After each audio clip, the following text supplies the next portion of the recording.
Well, good morning, everyone. It is great to see you guys this morning. If I haven't met you yet, my name is Shamp, and I am filling in for Brandon today while they are on a family trip celebrating Adeline's graduation. So we're really happy for them, and it's an honor to be here. Every time I get to come over here, it is really just a pleasure to be able to be here with you guys. It's nice to show up somewhere and see people smile whenever you show up, and to see familiar faces, as opposed to where you go somewhere and nobody knows you and they're kind of giving you the eye, like, who's this guy? What's he all about? What are we about to get into? It's great to be here with you guys this morning. So today we're going to be in Daniel chapter 1.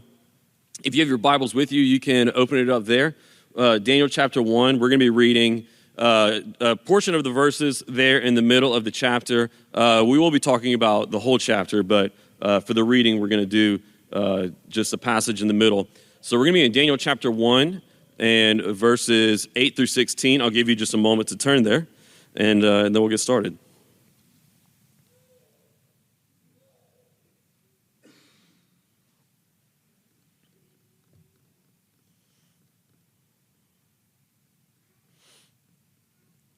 So once again, we're in Daniel chapter 1. If you're having a hard time finding it, I believe we'll have the passage up on the screens. Yeah, fantastic. So you can follow along there. All right, well, let us read what we have to learn from Daniel chapter 1, verses 8 through 16 this morning. Starting in verse 8, it says, "But Daniel resolved that he would not defile himself with the king's food, or with the wine that he drank. Therefore, he asked the chief of the eunuchs to allow him not to defile himself. And God gave Daniel favor and compassion in the sight of the chief of the eunuchs. And the chief of the eunuchs said to Daniel, 'I fear my lord the king, who assigned your food and your drink. For why should he see that you were in worse condition than the youths who are of your own age? So you would endanger my head with the king.' Then Daniel said to the steward, whom the chief of the eunuchs had assigned over Daniel, Hananiah, Mishael, and Azariah, 'Test your servants for 10 days. Let us be given vegetables to eat and water to drink. Then let our appearance and the appearance of the youths who eat the king's food be observed by you, and deal with your servants according to what you see.' So he listened to them in this matter and tested them for 10 days. At the end of 10 days, it was seen that they were better in appearance and fatter in flesh than all the youths who ate the king's food. So the steward took away their food and the wine they were to drink and gave them vegetables." All right, so several years ago, I had the opportunity to go on this leadership retreat that was in the Rocky Mountains. It was a couple hours outside of Denver, right in the middle of Rocky Mountain National Park. And it was beautiful. It was amazing. I'd never been out there to the Rockies before, and it was just an amazing trip. And the little tiny town that we were staying in had some natural hot springs in it.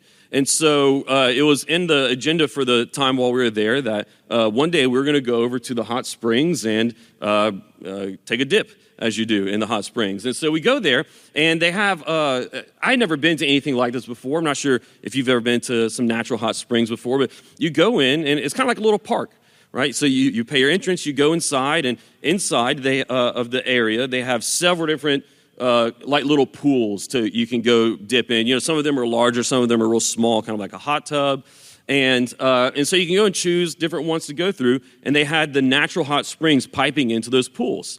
And so, remember, we're in the middle of the Rocky Mountains, and so it's real, where we are even in these hot springs, it's kind of in the side of a hill. And so you could choose pools down near the bottom, or you could go up levels, and as you went up levels, it got warmer, and so I'd never been to anything like this before. I was interested to check it out and see what it was going to be like. So we go, and I took a dip in a few of the pools there and hung out with the other guys, and we weren't the only ones there. There were also some locals and other people there, and pretty early on, I started to look around and notice, like, this isn't the kind of crowd I usually hang out with. I started to learn, I started to see the demographic that goes to hot springs, to natural hot springs. And it was different, you know. There were a lot of old hippies there. You could tell a lot of old hippies and, you know, different people with different lifestyles and so on. But okay, you know, we're in the hot springs. And so pretty quickly I was kind of getting over it. I was like, I'm not sure if I'm getting any benefit out of this. And so I kept going up the levels to where it was warmer and warmer because, you know, at least it feels good to sit in some hot water. So I'm up in one of the higher levels, and you can see down the other levels where there's other pools and people walking around. We're hanging out with some guys, and we're sitting in the pool, and I'm just watching, and this old man comes walking down along the sidewalk, and I notice as he's walking along, he has a giant open sore on the side of his leg. And he'd been getting in and out of the pools with that big old giant sore, open wound sore on his leg. And like Superman, in one great bound, I leapt out of that pool, got on my hands and knees next to the hot tub, and was just gagging.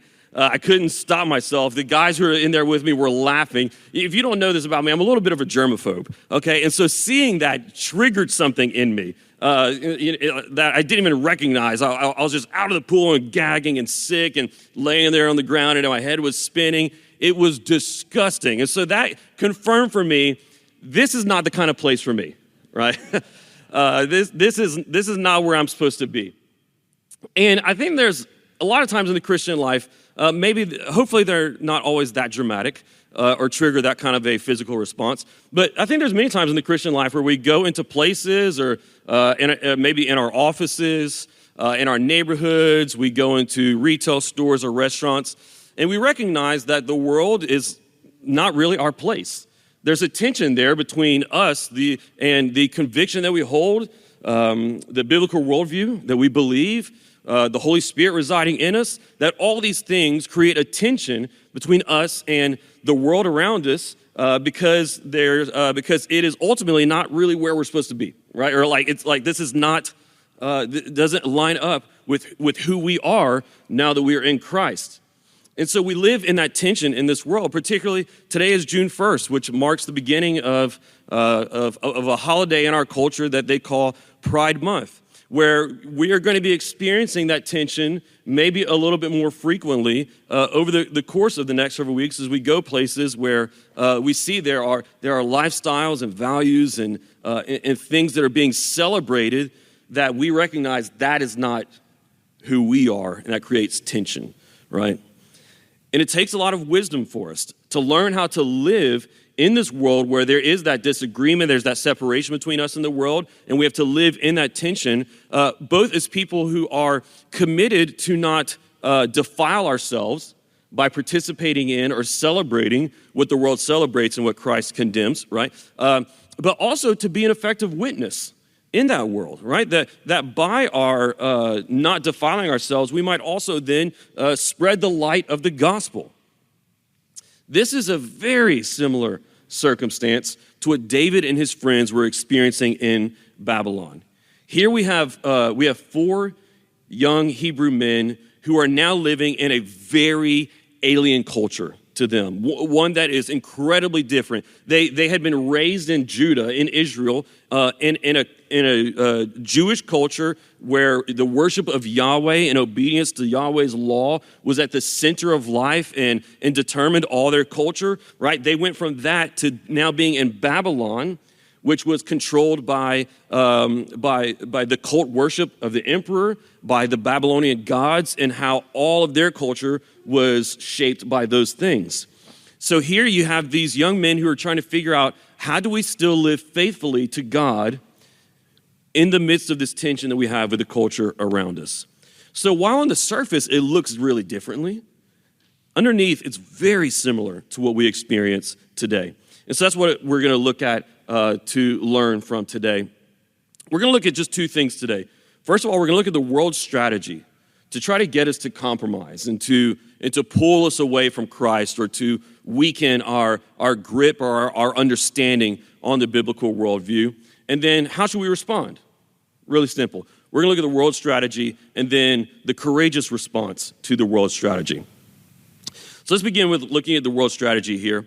So Nebuchadnezzar was the emperor of Babylon, and he was spreading his empire aggressively during this time period. He was building an empire at this moment that was the world power. He was slowly becoming, as he was gaining more and more territories and more military victories and spreading the boundaries of his kingdom, he was becoming the most powerful man on earth at this time. And so as he was on this campaign to spread his empire, he ransacks Israel and occupies it pretty easily. They are not able to put up the kind of fight that can withstand the might of the Babylonian armies.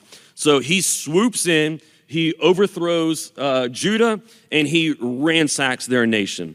One of the things that he does is he goes into the temple in Jerusalem, and he takes out many of the treasures that they had, which were dedicated for the worship to God, Yahweh, the one true God. He took all these treasures and he brought them back to Babylon to be used in the worship for his gods.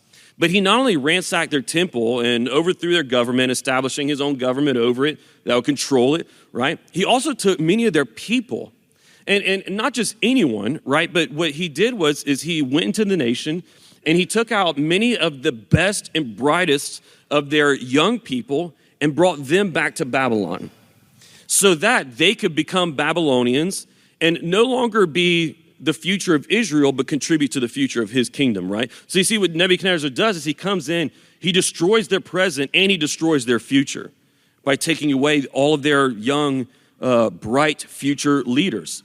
He brings them up as captives and exiles back to Babylon, where they're going to learn to become Babylonians. And that's where we pick up here in Daniel chapter 1 with Daniel and his three friends, who, of course, we learn more about in a couple of chapters, right? They were brought in so that they might be educated in the Babylonian system. These guys in particular were brought in so that they might one day serve in Nebuchadnezzar's administration.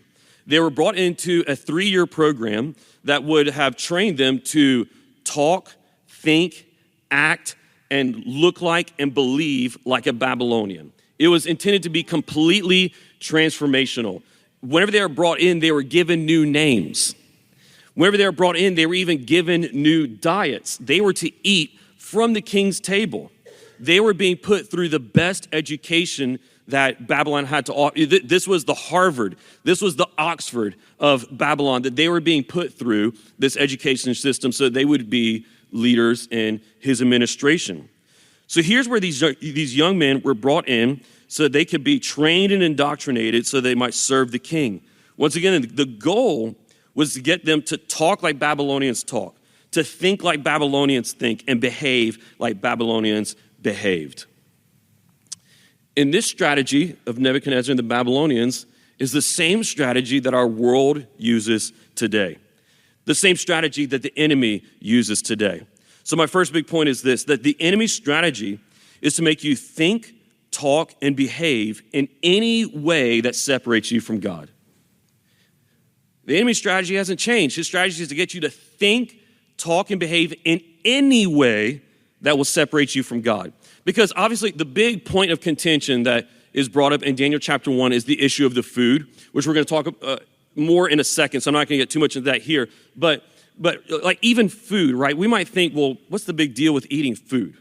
Like why did Daniel and his friends make such a big deal about that? It seems really small. But the enemy will often use very seemingly small things, because the enemy will use anything, any small thought, any small talk, any small behavior that will pull us away from God. It doesn't matter if it's dramatic. The enemy will use anything, especially the small things. In one of his best books, C.S. Lewis wrote The Screwtape Letters, right? Phenomenal book. If you haven't read it yet, read it this summer. It's wonderful. In the Screwtape Letters, it is a series of letters written from a master tempter demon named Screwtape, writing to his nephew, whose name was Wormwood. Wormwood was a new tempter.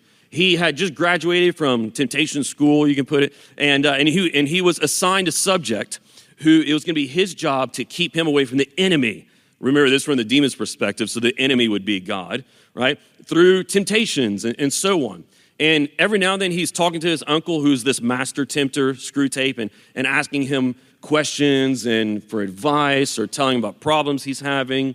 And the assignment that Wormwood was given, the man became a Christian. And so Wormwood, after this man becomes a Christian, he's thinking, oh man, I'm going to lose my job.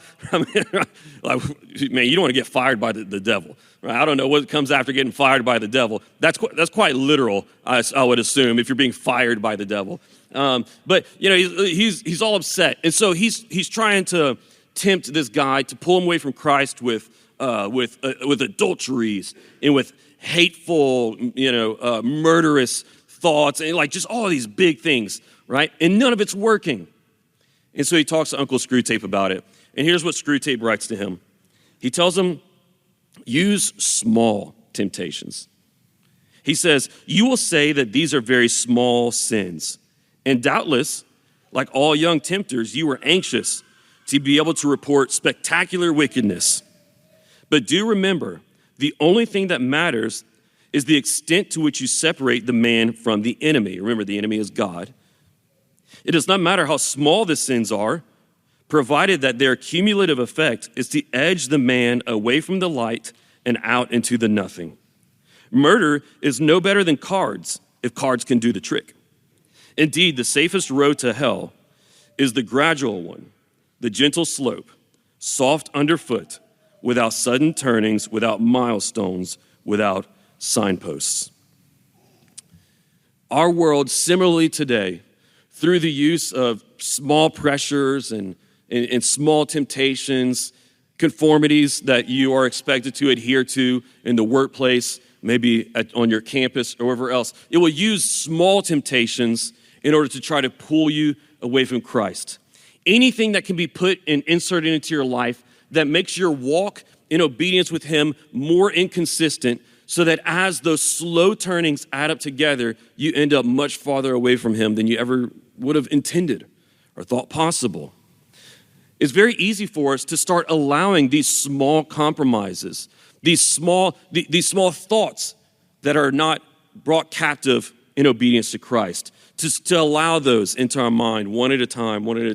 These small actions to come into our life where maybe they are actual sinful actions, or maybe they are sins of omission where we are not actively obeying as we ought to. We can slowly allow all these inconsistencies into our life to where we start living like a sort of Christian.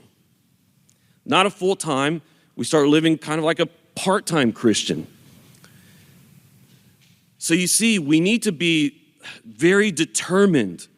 We need to be ruthless. We need to be consistent whenever it comes to addressing all those little inconsistencies in our life.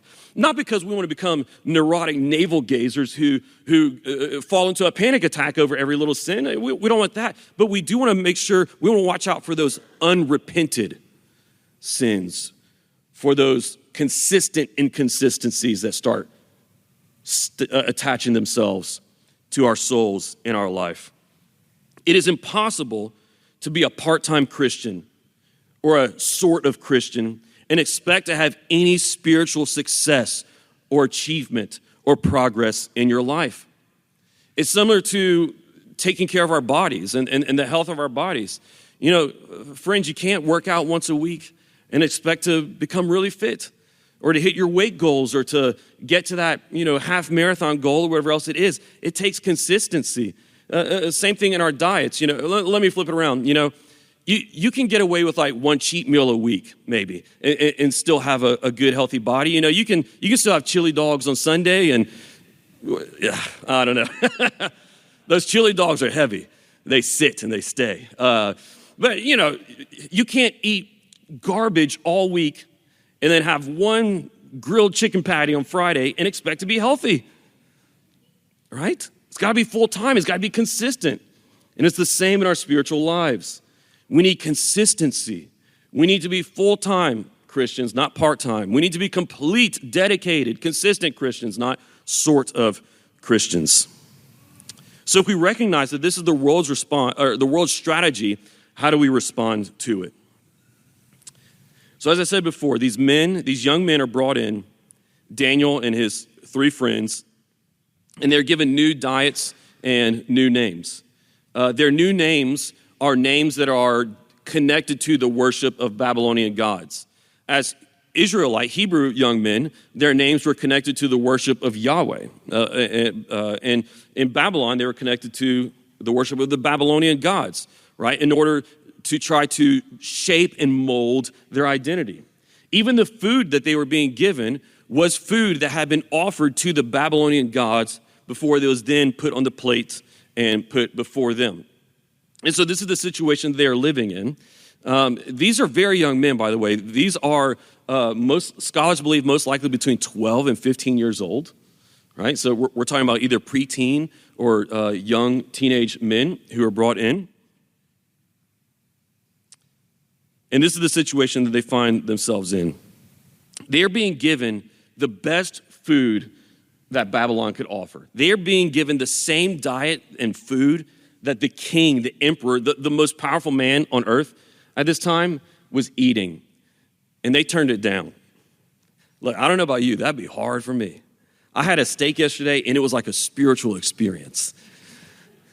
They are being offered the best food and they turn it down. Why? Because they recognize that to take that food that had been offered to the Babylonian gods was, in a sense, a symbolic act of participating in the worship to those gods. And that's where they decided to draw the line. Let's recognize the brilliance of the God-given wisdom of Daniel and his friends.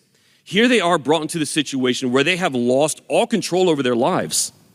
Right? They don't even have control over their names anymore. And what they're called, where they're going to school and what they're going to do. They have lost all control over their lives. They have no ability to say yes and no to what they're going to do. But here we have the issue of the food that's being put before them. And this is where they recognize, this is where we are going to draw the line and say, here is where we cannot participate. Here's where we cannot participate. And so they decide that they will resist and they ask for a different diet. We're going to look at that in a second. So what we see is that the courageous response to the world's strategy is faithful resistance. Faithful resistance. Here's how they do that. Daniel, whenever they recognize, here's where we draw the line. What he does is he proposes a plan. He doesn't make a public protest. He doesn't say to his friends, all right, guys, let's go find some cardboard and some sticks, and we're going to write on those cardboard, we're going to hold it up, and we're going to protest. He doesn't start a social media campaign, which I guess the equivalent back then would be like graffiti on the walls of buildings. You know, they don't start any campaign like that. They don't make a big public protest. They don't say, we're not going to do it. Instead, what he does is he respectfully goes to the direct authority that is placed over him, and he proposes a plan. He says to him, look, we cannot eat that food. Can we have something else?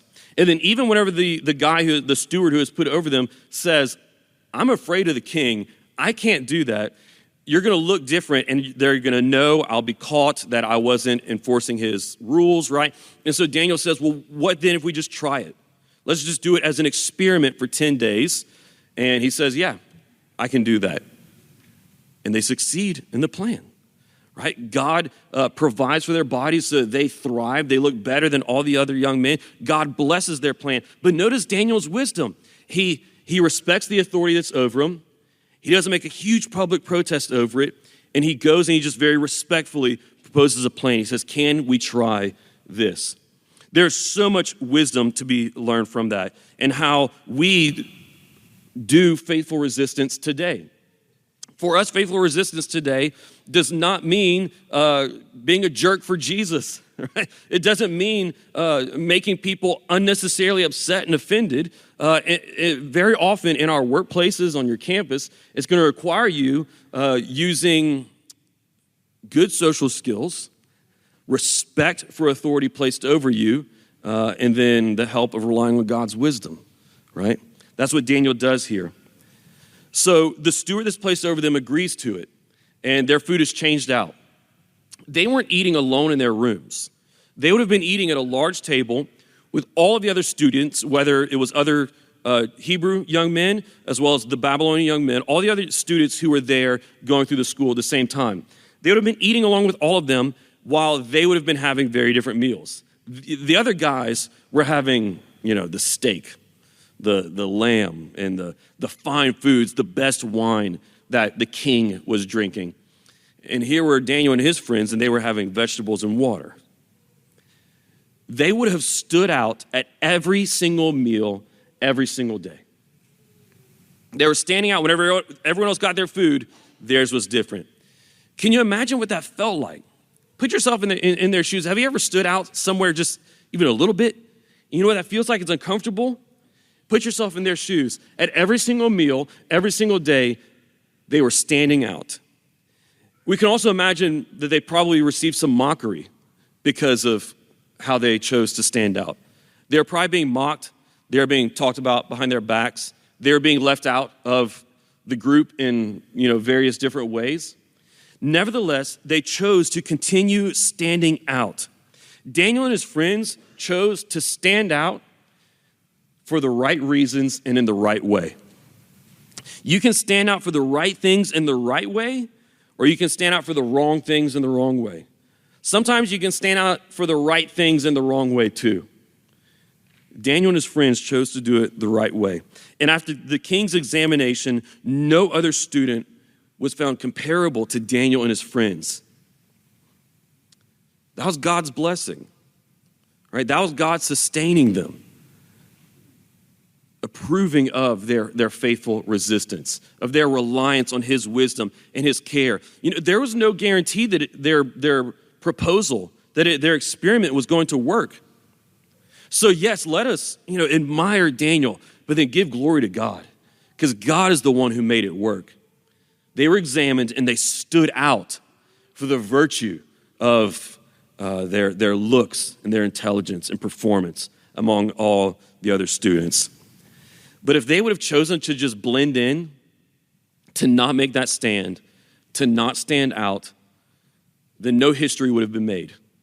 If they would have chosen to just blend in this little moment, in this little instance, what other choices of compromise and blending in could that have then led to as they continued through the program?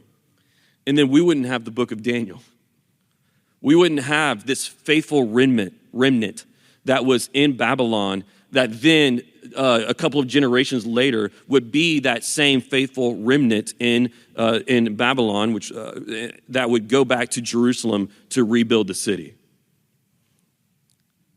All because they chose to stand out. And we are called to take a stand for God. We are called to stand out as well. In Ephesians chapter 6, 11 through 13, Paul wrote, "Put on the full armor of God so that you can stand against the schemes of the devil. For our struggle is not against flesh and blood, but against the rulers, against the authorities, against the cosmic powers of this darkness, against evil spiritual forces in the heavens. For this reason, take up the full armor of God, so that you may be able to resist in the evil day, and having prepared everything, to take your stand." We're not called to put on the armor of God so we can hide, so we can compromise, but so that we might resist. Resistance is not called for when there's no reason to.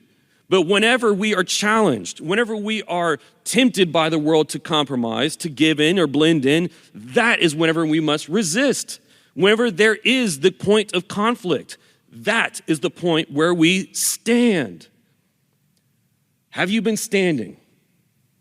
Have you been standing out in your neighborhoods, in the health club, in the office or work site?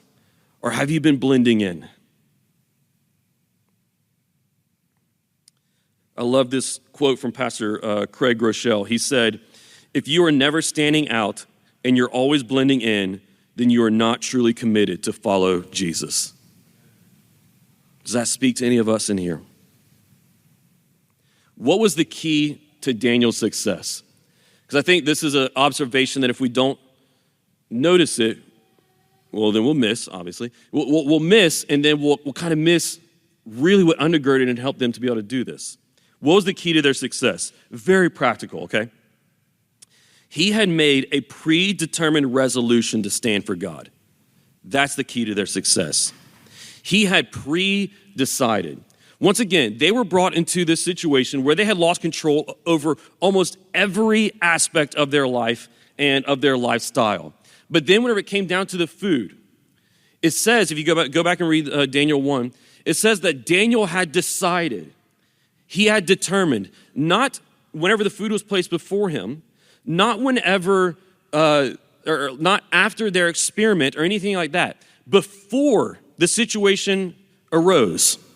It says he had decided that he would not defile himself with the king's food. In other words, he determined ahead of time. He pre-decided that he was going to stand for God. He did not wait until the food was put right before him.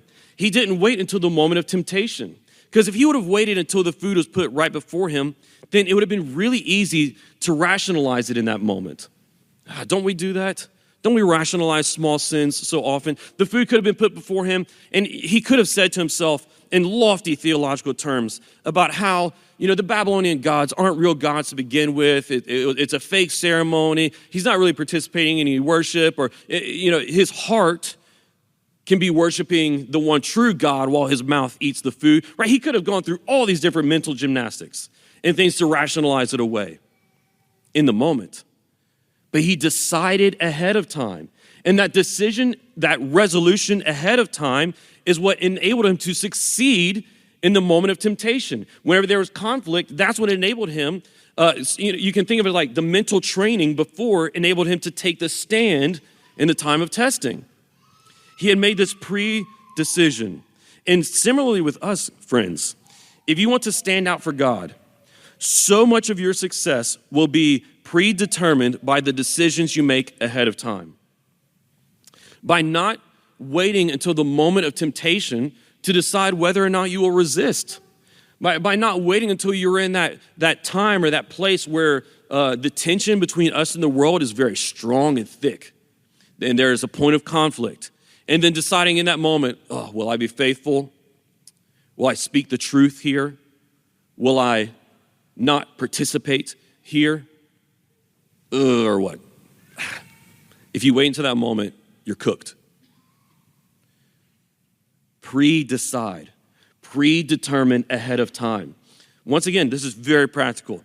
Things such as thinking ahead of time, I will always do blank, or I will always say blank, right? Whenever, something as simple as whenever the opportunity or a moment in conversation comes up where I can say anything about Jesus, anything about Scripture, anything about what God has done in my life, I'll say it. Doesn't mean I have to give a sermon, but just say it, right? A small few words of light into that conversation.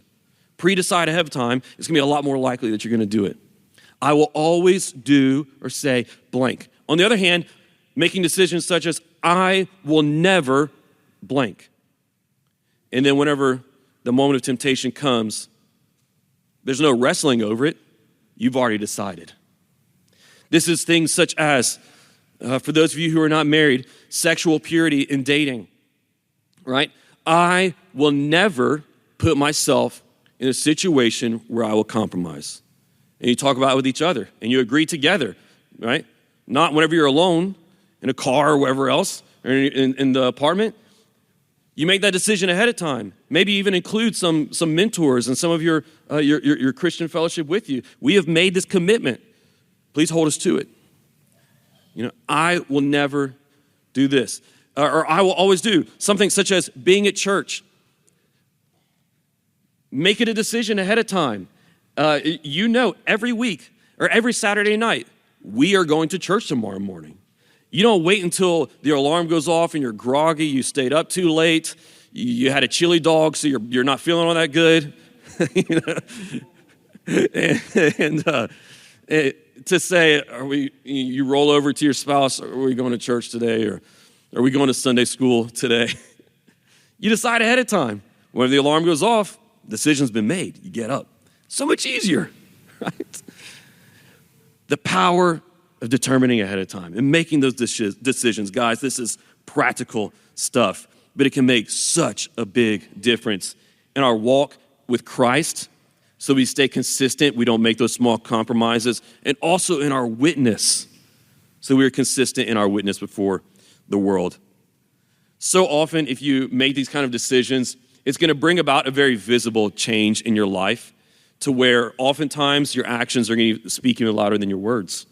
And it will just be by your different life that people will notice and maybe be interested in hearing about the gospel, wanting to know what is different about you. Remember, the kind of anchoring text for Christian apologetics is 1 Peter 3:15, which says, be prepared to give an answer for the hope that is within you. And one of the reasons I love that verse is not just because it gives us the foundation for apologetics, but also because it assumes that people are going to see hope in you and they're going to want to know an answer for it.